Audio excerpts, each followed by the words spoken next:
welcome to the Superflow podcast, and super excited to have you here, man. It's a very chance meeting that we had on Twitter, and it was a coincidence that I actually replied back to one of your tweets, and you were like, "Oh, I was about to DM you," and then it just sort of went from there. Yeah. But thanks for coming on. Thanks for having me, Harlaksh. Great talking to you on Twitter. And finally, just a day after we talked on Twitter, we're here on a pod, right? How cool is that? Yeah. That's. I mean, it's the world is a small place, and with all this, and also Yeah. requires two people to sort of really be very entrepreneurial and adventurous to be like, okay, cool, we just met quickly, let's just get on a pod and get Yeah. going. But that also brings me to your entrepreneurial journey, which is you seem to be having this thing, where there's a lot of action bias and there's a lot of, let's say, you really want to skip all the discussions and go straight to like actually building something and growing something. So which is what got me really interested about listener and your story. So can you just quickly for all of us, give us a bit of a background, like how did you get started with all this? Who are you? Mhm. The world needs to know who Anan Batra is and where does he come Yeah. from? What is he doing? How did he build listener? What is listener? Give us like the origin story of this. Yeah, definitely. So I'll give a little intro about myself, why I started building Listener and what I'm building basically. So first of all, let's go with why I started building Listener, right? This was essentially I've been an audiophile all my life, so I'll give you a short background about myself. Uh, I was pretty intrigued with Apple, what Steve Jobs did, and how he built the entire sort of company, right? And I read a bunch of books about him, his biography, and then I was like, dude, I need to start coding applications. I need to start coding. So this was like, I think 10 years ago, 10, 12 years ago. And I started with Android apps. Then I moved on to iOS apps. And once I was done with that, I was like pretty bored. I'd made like 20-ish apps. Mm. And once I was done with that, I went on to web apps, right? So I'd been like a tech guy. I wasn't really a great coder. I'm still not a great coder. I'm possibly one of the most average coders out there. But I still like creating stuff. Now essentially, this was back in college when I wanted to do something with audio. I wanted to start my own podcast. So that was the time when I had listened to my first podcast. Don't remember which one it was. I think it was uh, probably Lex Friedman or something like that. Mm. Yeah. So I had listened to that, and I was like, I need to build like an audience of sorts, because I knew, like, I had this intuition that uh, distribution always comes first, no matter what you build. That's always going to be the most important part. Um, so I went ahead, I searched online, okay, how do you create a podcast, right? What does it take to create a podcast? Came Mhm. across Anchor, right? Mhm. And Mhm. this was like the most popular solution back then. So like Yes. 1.5 years ago. And everybody seemed to be using it. I was like, okay, if this is so cool, like might as well try it out, right? Create a podcast using Anchor. I went ahead and I saw you can't really do a lot of things. Like, for example, if I wanted to add you as a guest on Anchor, I can't do that, right? Mm. I can't really remove the background noise. I can't, add any sort of background music at all, like under the layer, right? Mm. So I saw, that was a huge buzzkill for me for some reason, and I thought, someone who even wants to be like a long time podcaster, right? They need something a little better than this. Like, this is Mm. not going to do the job. So I went ahead. I searched for a bunch of more solutions, and I saw, okay, let me do something like this that might as well make a solution that does this, what I wanted Mhm. to do, right? Now, before writing even a single line of code, I was like, I need to know if other people would want something like this as well. So I made just like a simple landing page. There's this landing page builder called Unicorn Platform, Mhm. which I used. And I distributed the landing page on Indie Hackers, Reddit, on Slack, and a bunch of other platforms like LinkedIn. Uh, and I saw like around about 500 people sign up, and that's when I knew, like, okay, like, people want this, so it's not like only I'm the one who wants this, and if I was to build it, people would pay for it, right? Mm. So that's why I started building it, and my essential sort of intuition, which was wrong by the way, was that I should use text to speech for creation of podcast. Mm. Now, I saw, okay, my initial thought was, okay, why would this not work? It's simple, it gets the job done. You type in your text, you get the audio back, you publish it on Spotify. Simple, right? But that's I missed a small detail that any podcaster would want their own speaking style in the Mm. podcast, Mm. and they would not want a robotic voice in the podcast. Mm. Now, this was a detail that I missed, and it was just right there in front of me. I still missed it, but anyways, uh, So my since my goal already here is to create, make podcasting simple, right? So what I'm trying to do right now, what we're trying to do as a team. So we're a team of 10 now. Started from just me, and now we're a team of 10. Yep. And what we're trying to do is we're trying to merge the sort of, for example, we're recording this with Zencaster. So we're trying to merge the Zencaster, Anchor, and Gumroad with like Mm. all these three things into one, so that user can record, edit, host, monetize, and distribute the podcast in one place. That's like the entire intention. So you don't have to use like four different tools to uh, get your podcast out there. Mm. All right. So Yeah. this is like you've given us the you've missed a lot of detail though, because I do know that there's like a bunch you wrote down about how you Mm. had um, you started with 20 interns, and then I think you got 20 interns, and then eventually came down to like three people who started building. So can you give us like the Yeah. actual bit of like Yeah. what is all that about? So I'll tell you. This was in my third year of end of the third year of college, right? Mhm. And as usual, as a usual college student, I was broke. So I Mm. did not have like tens of thousands of dollars or $50,000, something like that, to build a SaaS product, right? Mm. Now, next thing I thought was, okay, why don't I try to hire interns, and I could pay them something. I could also pay them like a small share of the revenue, Correct. and that would be like a win-win situation. And Mm. I interviewed 20 people, more Mm. than 20 people, in fact, and basically the 20 number, right? That's the kind of people who were like, okay, we'll work with you, Mm. we'll help you build this, but 18 of them backed out, and only two Mhm. were left. So it's Right. it's two and me, so three people total. Um, right, so that's how we built it, and it was very scrappy. It was extremely buggy, because none of us had built an SaaS application before, neither me, neither did the interns, right? Mm. In fact, none of us had built applications which had more than 10,000 users, Mm. at that scale. So that was the scenario, and I had assumed even the worst case scenario would take us 5 months to build this, right? Mm. Um, Depending on the complexity. It took us 7 months to build it, Mm. and even then it was super buggy, because Mm. we had never built something like this. Before releasing on September, so we released on September 1st to the public, right? It was complete like a beta, open beta, and we ended up releasing this, and according to us, there were no bugs, right? According to Mhm. us, the app was perfect. And Mm. as soon as it lands, as soon as the first 100 people use it, the app crashes. The entire backend is gone. Mm. We're on AWS. None of us know how to use AWS. We just like looked up some 20-ish tutorials online, and we just like set up a backend somehow onto AWS, but none of us know how to use it. Mm. Um, and I'm getting these angry support emails from users. They're like, I paid $400 for a lifetime deal. Why the hell is it not working? And Mm. I'm like, we're figuring it out. Don't worry. Give us an hour. Although I had no idea that it would take us an hour or 10 hours to resolve this, but I Right. just gave them assurance that, okay, give me an hour, I'll fix it. Mhm. So that sort of put like a sword over my head that, okay, I have to fix this in an hour. And we ended up fixing it. The app was back Mhm. again in like 30, 45 minutes. Um, but that was only the beginning, right? Of sort of the, sh- the the war I was going into, or Oh sort of yeah. the Yeah. arena I Yeah. was going into. Yeah. Yeah. And I had thought, okay, that's good enough. So September 1st night, I had Mm. answered like 40 support emails, and that was like an insane amount for me, because all of them seemed to be very angry, Mhm. which Mhm. I get now, because the app wasn't working. And basically, that's what happened. And it took us 2 months to get the app entirely bug free. So Mhm. September, October, November was when the app was entirely bug free, and that's when Mhm. we could work on new features. Uh, Mhm. right, so that was a journey, like. And but thankfully by November I had some cash in the bank, so I could hire more people, Mhm. who were able to help me. So yeah, that was the initial journey, like. But the first 2 months, September and October, oh boy, insane.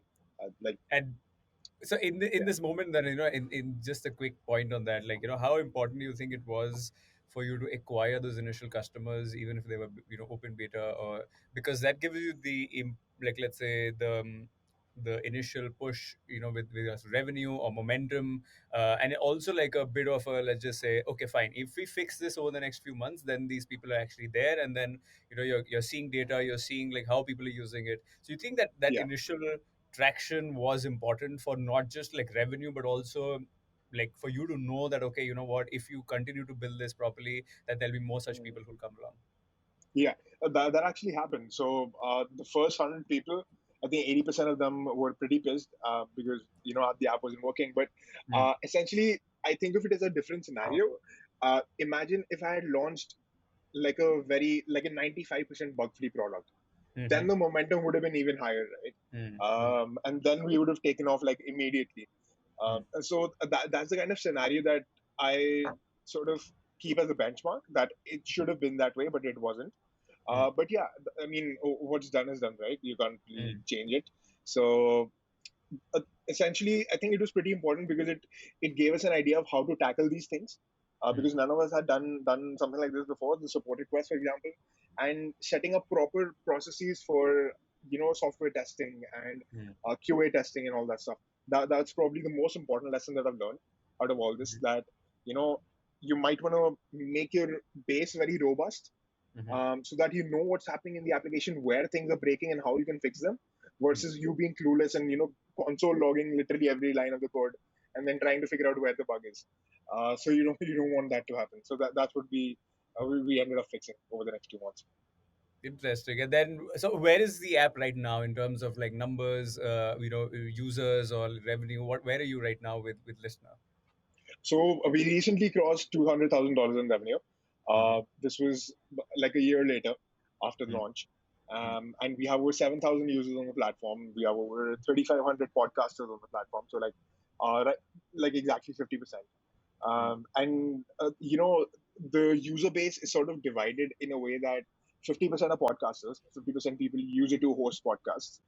The rest 50% use a text to speech engine to create voiceovers for the YouTube videos or Right. any other sort of video, for example. Right. So that's sort of like the user base division that we have at the moment. Mm-hmm. But my goal is to do something in the podcasting space, in the audio space. Mm-hmm. Yeah. So not the text to speech space, to be honest. That's something we're moving away from.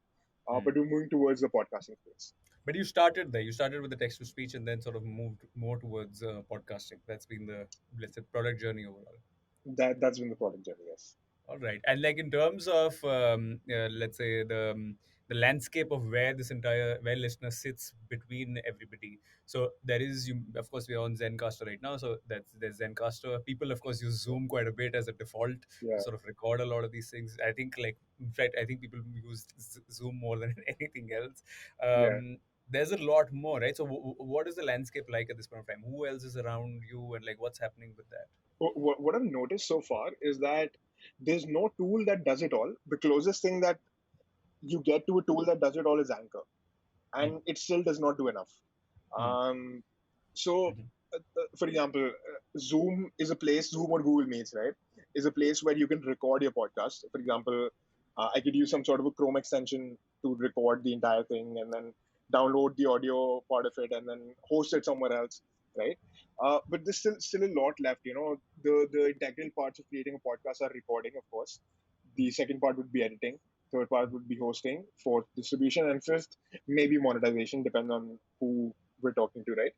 Um, so in terms of that, I feel like there's no tool that does everything in one place. mhm, But mhm, if I was to give the users a tool that did mhm. everything in one place, I feel like they would have a huge incentive to use something like that. Because number one, that reduces the friction in the creation of podcasts, Mm, right? Because mm, I've been on Zoom podcasts, and I know for someone who's creating a podcast through Zoom, it would take them at least 2 to 4 hours of production time after oh the yeah, recording. Yeah, and the audio quality is so bad. Like Zencaster is pretty good, I'll be honest. Zoom is yes, so yeah. bad, to be honest. So we moved from Zoom. So we were used to do Zoom Yeah, podcast, like even like about 2 or 3 episodes back, and then one of the guests mentioned it after a Zoom recording. He said, why don't you use Zencaster? So I said, okay, cool. Let me. I yeah, didn't even know they exist, and I went ahead and checked it out. yeah, But there are lots of gaps. Like as somebody who does record podcast episodes, and I'm like I like to dive into things and then sort of learn along the way. I'm not a professional podcaster. I'm an entrepreneur, and then this is something that I do. And of course, to learn and meet people, and sort of also let's say share with everybody these kinds of conversations. And yeah, there's so many things that go into this. So there's also, yeah, I think, not enough planning available in tools. Like, for example, when you want to, like, let's say, invite a guest, or you want to, let's say, send somebody, let's say, a prep note for a podcast. Like right now, for example, we got and we had to actually get on the podcast, right, and then actually start Yeah. going over a few things. So there's so many right now. For example, we have a Notion page that we're building up, so we would exchange Mhm. some info with people beforehand.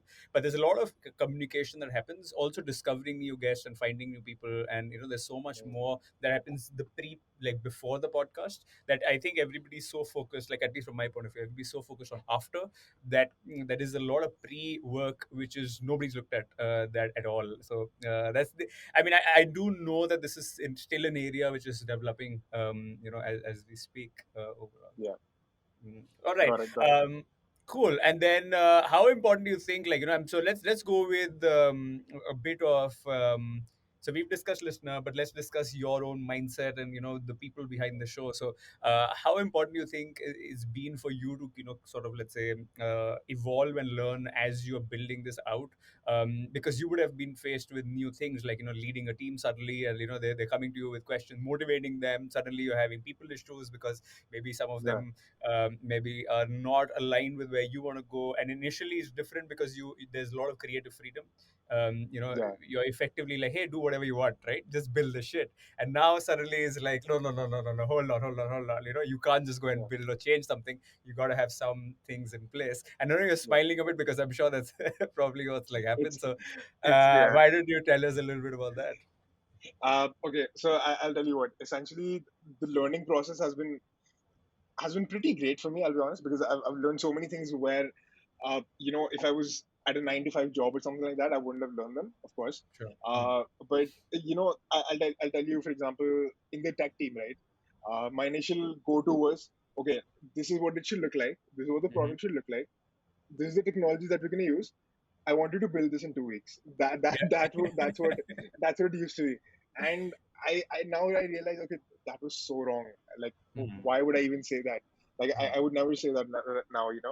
And now it is something. So we have a CTO on board now who handles Mm-hmm. all the product development, Right. and he has set up certain processes which I never would have even thought of, which I didn't know about. Um, for example, certain back-end documentation, front-end documentation, uh, you know, error logging and blah blah blah. I don't know, 10 other things. So that sort of a thing, and the way we develop things right now in terms of the product is a lot smoother, Mm-hmm. and it leads to a lot less conflicts because of the entry of our CTO, right? But before that, it was exactly like you said. You know what? This is what it should look like. Build it. You have 2 weeks by. That's it. That's what it's supposed to be. But yeah, and essentially, even besides the team leading thing, right? I'd never done this before because even in school or college, right? I used to be the sort of quiet kid. I wasn't really. I was like in the background, drawing sketches of an app that I had a dream of last night, or like an Okay. idea that I had, right? Mm. And I was that kind of a person. I wasn't really, club president or blah blah blah. Uh, Mm. so it's sort of a new thing to me. Uh, leading people. And for example, day before yesterday, I had someone come in to me, like one of our interns, and he was like, "I'm feeling a little burned out. Is it cool if I take like a few days off?" I'll be like, completely fine, because I could notice from his voice as well that he was pretty burnt out, and Mm. he's been with us for like the last 7 months. Mhm. So I just gave him like a 1 week off, paid holiday of sorts, and we were like, "Dude, go ahead. I completely get you because I'm feeling burnt out too." Mm. So this is Mm. something completely new to me, and I feel like honesty is a big part. Where you're being honest with your team, and some things that they might ask you, you don't know about yet, Mm. right? And for example, if someone asked me, what is a pillar page in an SEO? Like, Mm. if you had asked me this 2 weeks ago, I wouldn't have known. I don't know Right. what a pillar page is, Mm. right? But I know now. So there's a lot of learning involved, because no one is born an expert. They need to get Mm. there, right, through learning. Mm. So Mm. yeah, that's been my case. And if I don't know something, I just tell them that I don't know it. Give me a few hours or give me a day or two. I'll get back to you and I'll give you a solution on how to fix this. That's what my Mm. response is nowadays. But yeah, that's basically it. So trying to figure it out as you go along as well, but not Yeah, getting too lost in like knowing too much. Like you just take what you know and like you execute. Is sort of, let's say, at least that's what's been the vibe. And so you also mentioned it so far. So let's talk a bit about like where do you want to take listener? Okay, like what's Mm. happening with that? Like we of course started having that conversation, and Yeah. so what's the next, let's say, 6 months, 12 months, 18 months, and again it's a little more forecasting, or like trying to figure out, because of course things will play out the way they will. But where do you see it, at least, or where do you want to take it from here on? Mm. So the way I think about it is there's like an ideal scenario. There's a Mm. scenario I can live with, and then there's a shitty scenario, Okay. right? That's how I divide things in my head. Mm. So the ideal scenario would be in the next 12 months we have 100,000 podcasters on board, and we're making like $1 million in ARR or something like that, Mm. Mm. right? That's like the ideal scenario. A scenario I can live with, or a scenario which would be the next best scenario after this would be that we have 50,000 podcasters on board and we're doing $500,000 in ARR. Then the scenario beneath that, which is the scenario that I don't want to happen, is that right now we have 7,000, we probably have like 10,000 in the next Mm. 12 months, which is like the worst scenario ever, which I'm Mm. not going to let happen. But Mm. the scenario which we're aiming for and which we're working towards right now is the best case scenario, is the Fair. 100,000 podcaster scenario. And we have a clear plan of sorts. So, you know, switching from microscopic thinking to telescopic thinking was very hard initially for me, because as a CEO, I mean, I have to take care of the strategy as well. I need to know Mm. uh, what steps we're going to take forward, right? Instead of Correct. just being in the battlefield Mm. uh, and navigating through that. So that had been hard, but with practice, it's sort of like a reflex action now. Like I know when I need Mm. to view things telescopically and when I need to view things, microscopically. Uh, in terms of that, I feel like my telescopic vision would be in the next 18 to 24 months. We want to replace Anchor. Like, we want Anchor's market share. Mm. Which is like 60-70% right now in terms of podcast hosting. And according to me, there's a lot of factors involved in doing that. So, why Anchor is the sort of number one in the podcasting space right now is because they're free. Right. That was the initial thing that I had.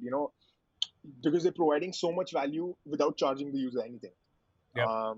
You Yeah. can make like those short videos of your podcast, with uh, that thing, right? And it's So, it's one click distribution. So like if you ask me as somebody who uses Anchor, right? mhm, We just use it to just like publish out to like a bunch of other podcasts, like other podcast platforms. yeah, So and that's it.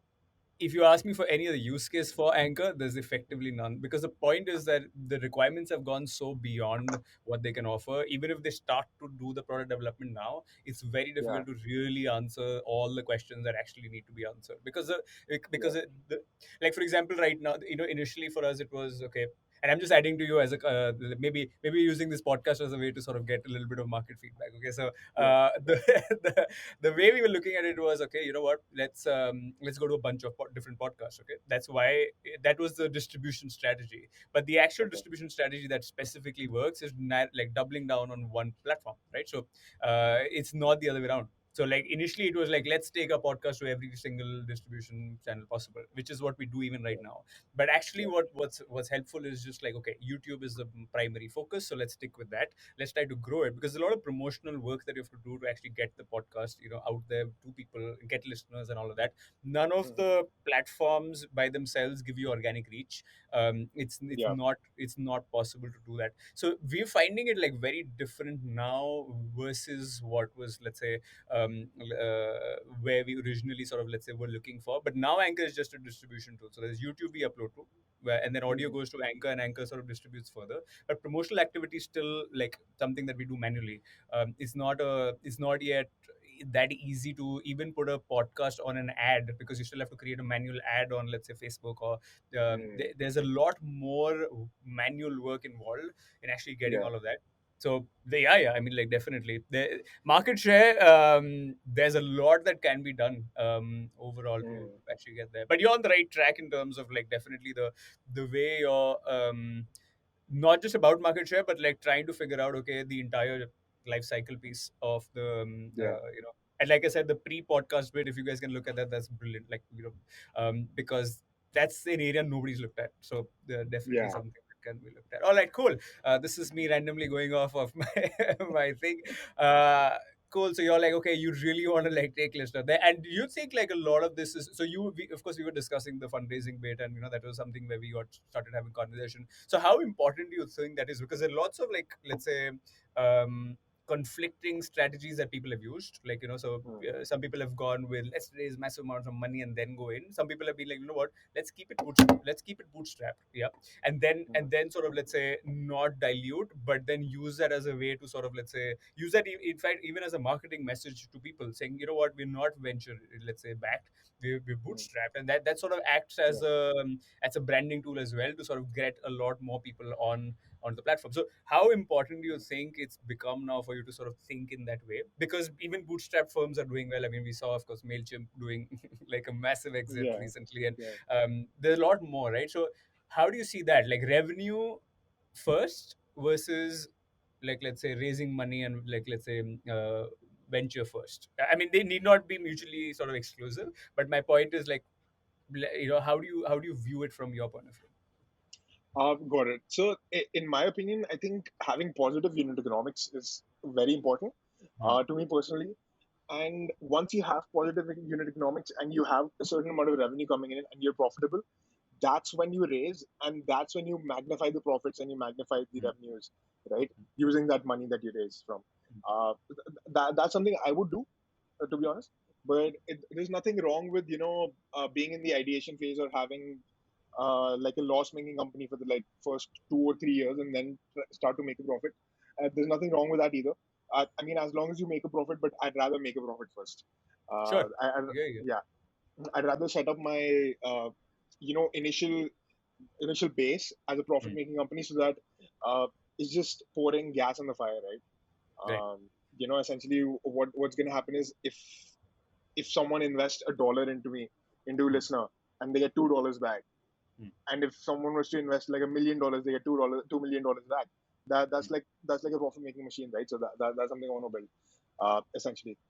Yeah, that's my opinion. But nothing wrong with being venture backed. Or for example, when you gave me the example, right, that some companies they go to VCs, Hmm. Lemlist for example, Hmm. they went to VCs. They were like, okay, we're raising 30 million, Hmm. but they didn't end up raising. They were like, we're gonna create a bootstrap unicorn out of Hmm. France.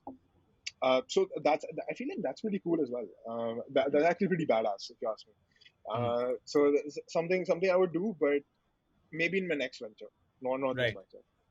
I think, yeah, I think it also, so it's a good, like, let's say, also view into in like an individual's life itself, because I think a lot of this also comes down to the founder and the founding team and who they are, and where they've come from.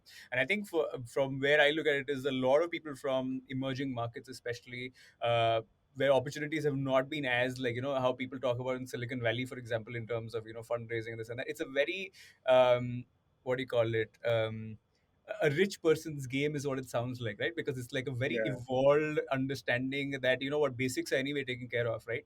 But then for people who are from, let's say, emerging markets, typically it's generational wealth that is being created, which they've never seen before, Yeah. and nobody around them has ever seen before. And there's an entire upliftment of the entire, let's just say, uh, bloodline, if you call it, right, where you're just like, yeah, because there's an upgrade of everybody, not just like, Yeah. you can visibly see an upgrade of life and lifestyle and like everything, Yeah. go from like struggling for money to like completely switching. And I think that also, do you also think that that plays a role in seeing how, whether one should de-risk using using, let's say, VC, or money for from a founder's perspective or a founding team's Mhm. perspective? Do you think that Mhm. that plays a role? Because when we speak to people from the US and all that, it's very different, versus, Mhm. people from India, because we tend to want to fundraise, or even people from, let's say, generally from emerging markets, we tend to fundraise because you want to quickly de-risk our position on the game. How do you think Got like it. that plays into what your, like, how you've decided to do what you're doing, or you are going to decide? Yeah. Okay. So I think I had thought about this earlier as well, and de-risking is fine. I think it's nothing wrong with de-risking. But it's I'm a very ambitious person, so I'll tell you Mm. like about myself. So Yes, Um, please. Just before you go ahead, Aran just sent me a tweet. I think it was probably his like a DM, and I think it was your maybe a fifth or sixth message to me. Not even like that much, yeah. and like it was straight away. I think a fifth or sixth message was like, "I'm very ambitious, buddy." It's like, that set the tone, and I'm like, okay, yeah, this is going to go somewhere. So yeah, so Yeah. tell us all about the ambition. Go for it. Yeah. So so essentially, I want to be like the Canva for audio, if that makes sense. Mm, So I mm, want in every house I want a podcaster, and I want them to be using Listener, not Anchor, not XYZ software. I want them to be using Listener. That's like my dream. mm, And I wanted to, for example, with YouTube, right? Not mhm. everyone is a YouTuber, but Right. we've seen a surge in the amount of YouTubers, right, in the last 5 years, let's say. Then there comes TikTok. Um, it's a lot easier for you to create a TikTok video versus a YouTube video, right? Mm, And my vision sort of is something like a TikTok for audio, mm, if that makes sense. So mm, because every day that passes by, our attention span is getting shorter and shorter and shorter and shorter, right? mm, And nobody, at least personally me, I like being on long podcasts. I don't like mm. listening to long podcasts, Sure. however weird that may sound. So Sure. I can't any podcast that is longer than like 60 minutes, right? I tend to doze off. I like sleep like a baby. Right. So that's my go-to sleeping strategy too, by the way. Mm. So All right. what I'm trying to do is like since the attention span is getting shorter, why not mix the two things and create something like a TikTok for audio, right? That's Mm. something also I had in mind, and I've been thinking about. There's some ideas that are so good that you can't just stop thinking about them. Sure. Mm. So we were at Listener, so we were in the Antler India program, which is like YC for India, Y Combinator for India. Mm. And one of our mentors and also the partner at Antler India is Rajiv Srivatsa. And he told me, like, Anan, I know that you're an idea guy. Whatever ideas you get in a day, write them down, put them on a piece of paper, and throw the paper away. Because you're going to keep working on the ideas forever, right? Right. But this idea, the TikTok for audio thing, you know, I just can't seem to get off my head because I Sure. know that it's gonna work for some reason. Mm. I Mm. just know, right? Um, so that's like sort of my ambition. And when I started out listening, I was working like crazy hours. Like I Mm. would sleep for like 4 hours a day. Like resolve some bugs, answer to people on our crisp chat or intercom or something like that. And I would answer support emails and blah blah blah. I was like so hyped, and then I just died down sort of. Mm. I was like, I can't do this anymore. I need like a proper work life balance. Mm. And that's when I started like straightening up my routine and gym and meditation and all that stuff. Mm. But yeah, I think I'm drifting apart a little bit. No, no, no. uh, Yeah, yeah. In fact, like online with the entire thing with regards to your ambition, and for which, like, I think there is something that I want to like bring up, which, as you were saying, I quickly sort of made up this word called what is that? Intuitive conviction, right? So it's like hmm, you sort of build that up. So you sort of seem to be somebody who has that, or at least does go by that, where there is a lot of intuition at play. There is a lot of hmm, but you also have not just an intuition, because a lot of people are let's just say are shy in even expressing their intuition or going and believing in it. So a lot of people have the intuition, but then they keep it sort of hush hush, yeah, and don't act on them. So yeah, you seem to be having this thing where you're like intuitively, let's say, having a conviction in those, let's say, intuitions that you have. yeah. How important do you think that is? Because there's a lot of people who then go with these frameworks and this and that. And I did hear a few things that you said which are pretty good in terms of decision making and all of that. That you Hmm. divide your decision making in a particular way. But how important do you think is to go with this gut feel as a leader, or as an intuitive conviction, and how important is that to your functioning? To me personally, it's very important. So because since my childhood, the only person who you know so I'll give you an example again. uh, I had so many good ideas about applications, about apps, and stuff like that before even they were built. Mm. For example, milk basket, I had the idea for milk basket, right? Mm-hmm. And this was back when I was in like ninth grade or something like that. So Mm. my mom was cribbing about how the milk guy hadn't come today and we're out of milk, and I'm just go get some milk for us, Mm. and that's when on the way to the market, right? I had this idea, and I was like, okay, what if I build something like this? it would be amazing. It would solve so many people's problems. I'm sure there's too many moms like my mom who would like Mm, this, right? And now we're an active, like our household is an active user of Milk Basket. But mm, whenever I had such intuitions, right, I sort of regretted not acting upon them.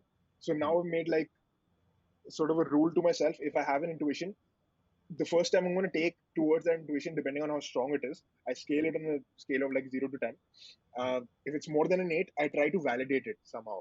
So I try to put up like a simple landing page, depending on what the intuition is. I try to ask some people, you know, people who have been in similar space, or people in my network, my father, my advisors, and mentors, and all that stuff. And once I get sort of a go ahead that okay, this is not something that only I'm thinking, there's also something that other people are thinking as well, and they would like a problem to be, like this to be solved, right? mm, That's when I try to act upon it. Now this is something I've started actively doing, because previously I was a guy who would think of something like, okay, wish there was an app like Milk Basket, but I mm, can't build it. I don't have the money to build it. I don't have the distribution. How am I going to scale it? Blah blah blah. So that sort of thing just comes later now. I just mm, try to get my hands dirty first, try to see how difficult it is to build, or how difficult it is to scale, and figure things out on the way, instead of just not doing it at all. Because the last thing I want to have, in my life, is like regrets of not mm. doing XYZ thing, or not pursuing XYZ dream. Right? That's something I don't want. So it's more important to me than money. It's more important to me than anything. So I just don't want to have any regrets. So that's why I uh, try to maximize my output to whatever I do. Got it. That's pretty good. And in terms of you spoke about an interesting thing that you sort of experiment with, these ideas that you get. So how important do you think that's been for you? Where you're like, let's go and test it out. Let's go and like, but not just with new ideas, but also like how you're, let's say, building listener and how you've built it. Can you just give us a little bit about like what kind of growth experiments you tried in the earlier like days of listener, which were, let's say, some things that we don't probably read about, or maybe you've documented it but most people don't know about. What are the experiments that you did like to initially get like a bit more traction on listener? So some cool things were that I converted some of short ebooks, like PDF versions of ebooks, into audiobooks using Listener, Mm, to sell like the text to speech part of things. Another thing that I tried to do, which failed, was I tried to some of the users, right? I tried to set up Fiverr profiles for them, and I mm, told them, okay, why don't we sell voiceovers and see how mm, many people can distinguish if it's a real one or if it's a robotic voice. A lot of people were able to, but anyways, that's another lesson learned. And then another thing was lifetime deals, right? Lifetime deals have been sort of like a blessing for us, and that's where also a lot of the users and a lot of the revenue comes from. In the sense that people would rather not pay $5 a month, but they will mm, pay you $80 one time. So depending on your profit margins, or the kind of scale that you're looking at, it can be a very good thing. So for us, it was pretty good, because we were making a profit and we were scaling at the same time, and people are liking the product. Uh, so pretty good validation. And what I try to do with Listener right now is we have a small Facebook group, 400 people, and these are like the active users for Listener, like most active users. And I try to there's like a poll every other day. Would you like mm, this feature? How much would you use it? How much, on a scale of 1 to 10, how much would this impact your entire life cycle of creating a podcast or a voiceover?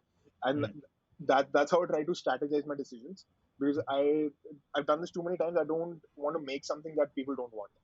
Um, Got it. so that's why the validation part as well, uh, for the intuition as well. So that's what I try to do now. But yeah, lifetime deals, Facebook groups, Slack groups, Discord groups. Once you have a product that kicks, right, that way it's just going to go viral inside those Mm, groups itself. It's going to grow from one group to another group to another group, and that's what happened with us as well. So yeah, that's what basically worked for us. But essentially, in the future, I want to go. Uh, we're currently working on a lot of growth and content marketing, so putting a lot of content out for SEO. Repurposing that content into Quora, Reddit, Indie Hackers posts, and all that stuff. So that's what we're working on. and your personal branding on Twitter as well, that's what's been going on as well. I just post whatever I want, to be honest. Whatever comes to my head, I just post. Nice. Yeah, no, I mean, there's so much stuff to do. There's like, there's so many options now. It's almost like we're spoiled for choice, at this point of time. There's like, Yeah, you can get on a podcast, you can get on Twitter. There's like, memes and this and that. So there's so much happening. yeah. Interesting. And, so with all of this, of course, like how do you manage like and I'm not a big fan of like asking that question. It's a very podcasty question, but it's something that I, of course, people who listen to a lot of podcasts would, generally like to know about. How do you manage all of this? Like, do you use tools, or like, how, what's your, do you have a framework that you use, or you're just more like, okay, cool, what's the most important thing that I need to do right now, and then like, sort of go with that? How do you inform those, like, that management of time? So what I try to do is I try to make sort of mind maps on my iPad, and I try to prioritize things on depending on the base of how important it is. Then I Mm, put them on my Google Calendar so that I sort of keep getting notifications that I need to do this X Y Z thing. So I think Google Calendar has been the most used tool in the last few months because mm, I just like put in things that I need to do, and there's also things that I don't need to do. For example, there's a slot between 5 to 6 p.m. Not usually 5 to 6. Depends, day to day. On Sundays, the entire day, I try to mm, chill. I don't do anything, nothing work related. I don't open up mhm, my laptop or don't do anything on Sunday. That's something I've sort of incorporated. Um, but yeah, I think Notion has helped us a lot. mm. Um, Notion, Slack, and that's about it. I don't really use any other tool. Notion, Slack, and Google Calendar. That's it. And in terms of your philosophy to this, did you try to take on? Are you a more operational guy when it comes to all this, or you ideate and you want to get the team to do all of this? Because, like, it depends on who you are as a founder. So. I'm sort of both, to be honest. So I get this from my mom. I'm slightly, I'm a bit of a control freak. That's why I've been told by some people that, dude, you should not get a co-founder because you like to control everything and you have like Mm, the ideal founder profile, mm, and you like to orchestrate things. So that's why I feel like I've been ideas plus operations guy. But the mm, problem is I get way too many ideas, so I take Rajiv's mm, advice, and I try to throw them away. But mm. yeah, so I'm into both, to be honest. Yeah, this is for anybody out there. It's not. It doesn't get easier. Okay, you because you get you because you get more opportunities. You speak to more people. You get more ideas. There's more resources available, and you're constantly like, oh, now if we were able to do like 100 things, now let's just go for this massive big other thing that we think about, and you know, so it does not get easier for sure for whoever's listening.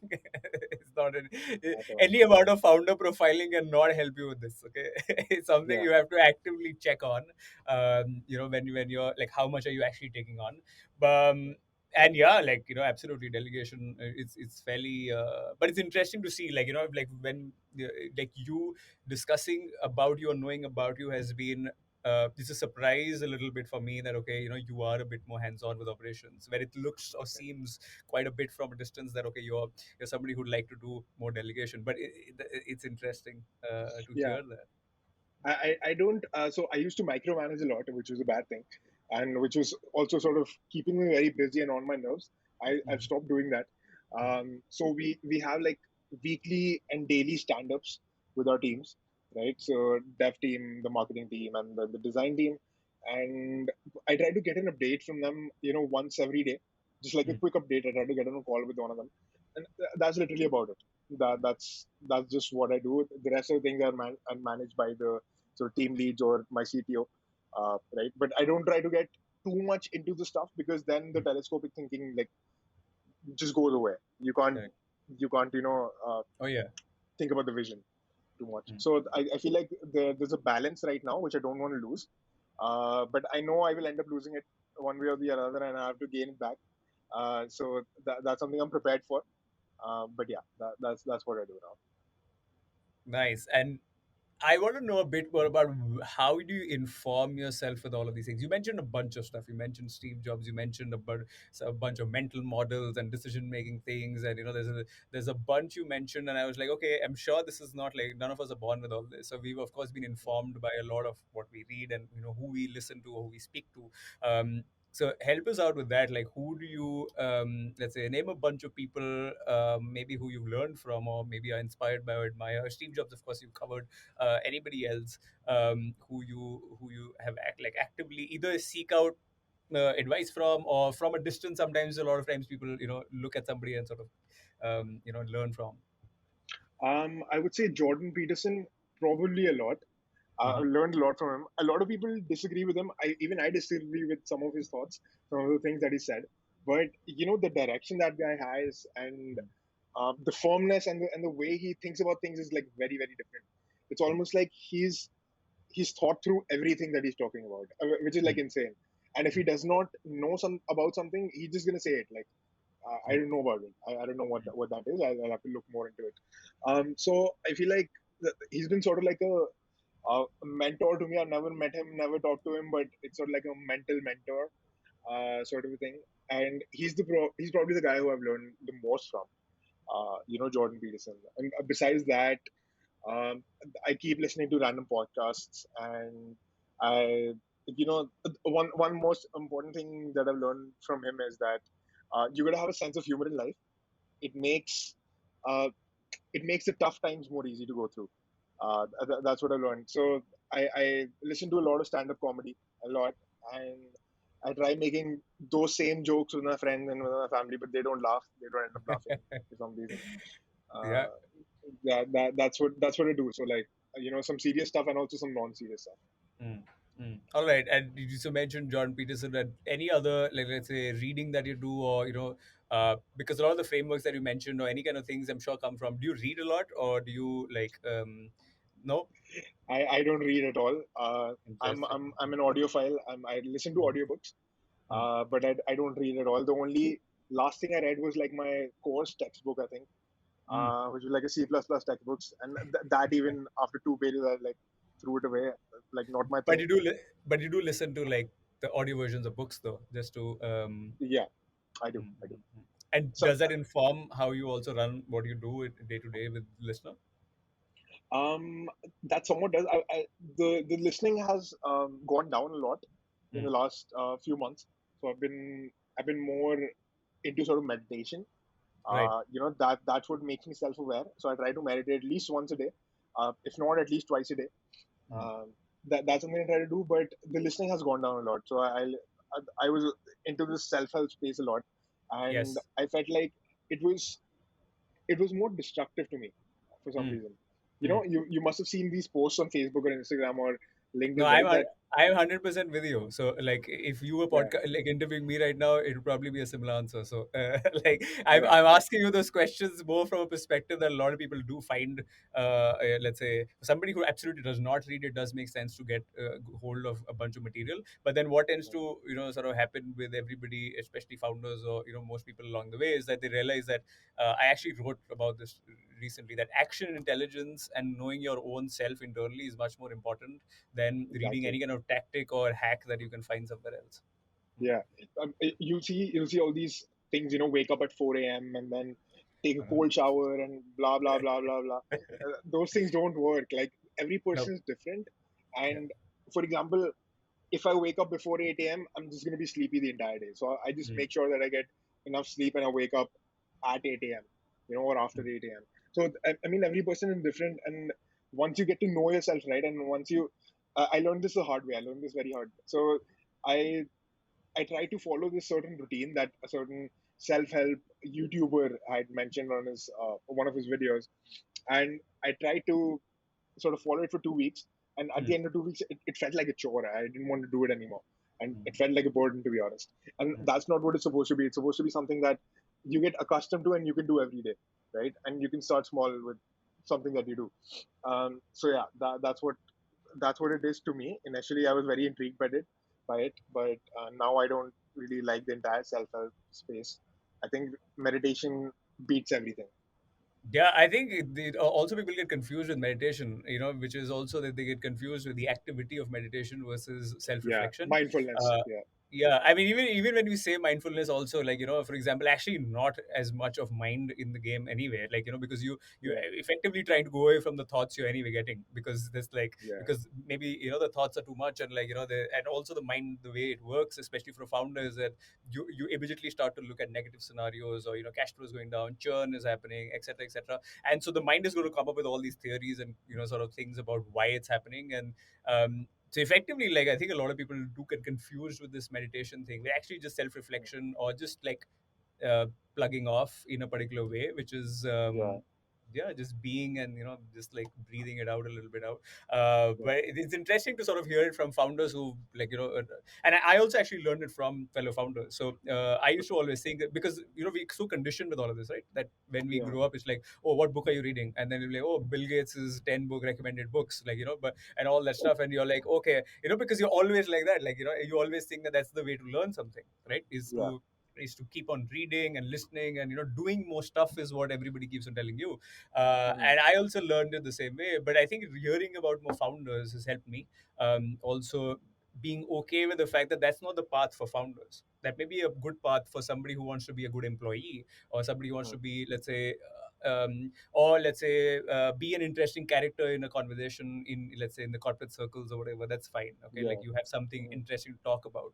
But for Hmm. founders, that info is not applicable at all, because it's like, Yeah. you could be waking up at 12 and starting your work at 2 p.m., but your time is not linked to your success of the venture anyway. Yeah. Is because it's about leverage. And once you figure that Hmm. out, then you're like, why am I supposed to get up at 6 a.m. or 3 a.m. or 4 a.m.?